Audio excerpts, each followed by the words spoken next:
Specially Sheikh হাসিনাকে defend করার জন্য একজন লয়ার, যেটা এখানে না তাকে নিয়োগ দেওয়া হয়েছে।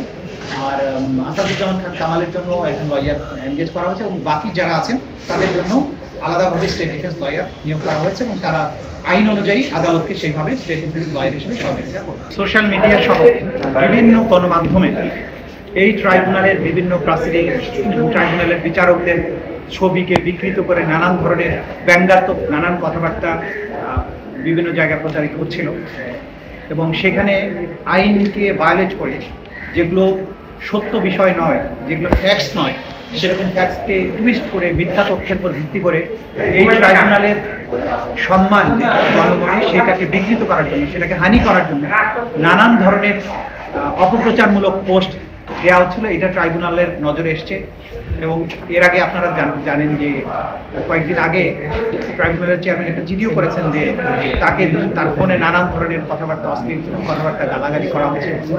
এই সব বিষয়কে সামনে নিয়ে আদালত সুমত অর্থাৎ নিজের থেকে আদালত স্বপ্রণোদিত হয়ে একটা আদেশ দিয়েছেন।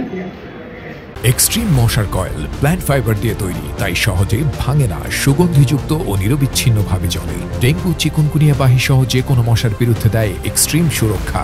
আমাদের তথ্য প্রযুক্তি মন্ত্রণালয়ের সচিব, বিটিআরসি চেয়ারম্যান এই দুজনের ডাইরেকশন দিয়েছেন যে সামাজিক মাধ্যমে এই ধরনের যত ব্যঙ্গাত্মক পোস্ট আছে সেগুলোকে রিমুভ করার জন্য এবং ভবিষ্যতে যাতে এই ধরনের পোস্ট আর কেউ করতে না পারে সেই ব্যাপারে প্রয়োজনীয় ব্যবস্থা গ্রহণের জন্য নির্দেশ দিয়েছেন এবং পরবর্তী সময়ে একটা কমপ্লায়েন্স দিতে বলেছেন আদালতের কাছে। এটা হচ্ছে প্রথম অর্ডার। দ্বিতীয় যে দুটো মামলা ছিল ঘুমের ব্যাপারে, একটা টিএফআই এবং একটা জিআইসি রিলেটেড, সেই দুটো মামলায় চার্জ শুনানির জন্য একটা ৩রা ডিসেম্বর আর ৭ই ডিসেম্বর করা হয়েছে।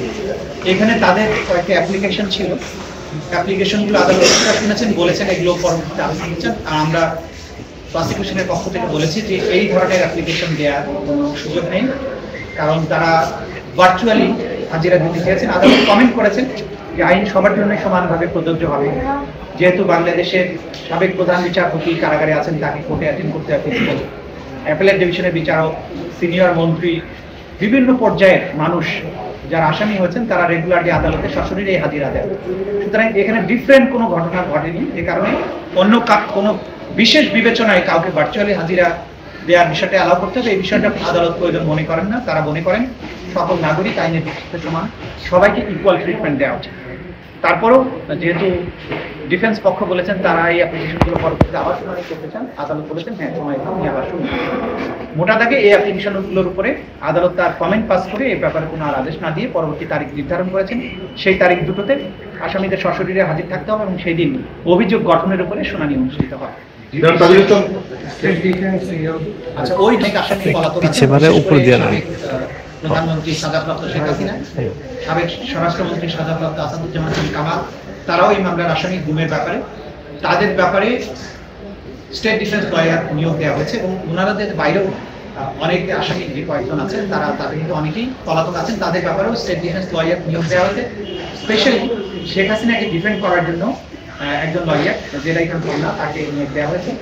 আর আসাদুজ্জামান খান কামালের জন্য একজন লয়ার এনগেজ করা হয়েছে এবং বাকি যারা আছেন তাদের জন্য আলাদাভাবে স্টেট ডিফেন্স লয়ার নিয়োগ করা হয়েছে এবং তারা আইন অনুযায়ী আদালতকে সেইভাবে স্টেট ডিফেন্স লয়ার হিসেবে সহযোগিতা করবে।